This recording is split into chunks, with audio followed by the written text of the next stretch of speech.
तुमच्यापैकी 99% लोकांना हे माहीत नसेल की भविष्यातील बुद्ध कसे असतील। याच गोष्टीबद्दल अधिक जाणून घेऊया मला आपल्या लडाख बघायचे या सिरीजच्या भाग 41 मध्ये। आम्ही जेव्हा मुलबेकला पोहोचलो ना तेव्हा लांबून पाहताना एक प्रचंड दगड आम्हाला दिसत होता, पण जवळ गेलो आणि आमचे डोळे विस्फारले। 8व्या शतकात एका जिवंत खडकात कोरलेली ही 30 फूट उंच मूर्ती।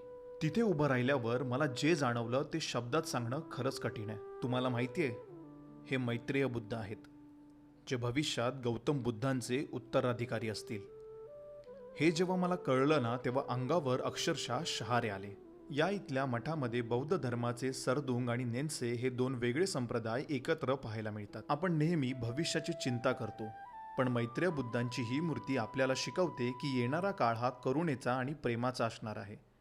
फक्त आज शांत राहायला शिका। लडाखला येऊन ही सुंदर जागा जर तुम्हाला मिस करायची नसेल तर या व्हिडिओला आता सेव्ह करा आणि इथल्या अशाच सुंदर जागा पाहण्यासाठी आपल्या चाकरमानी व्लॉग्स या चॅनलला फॉलो करा।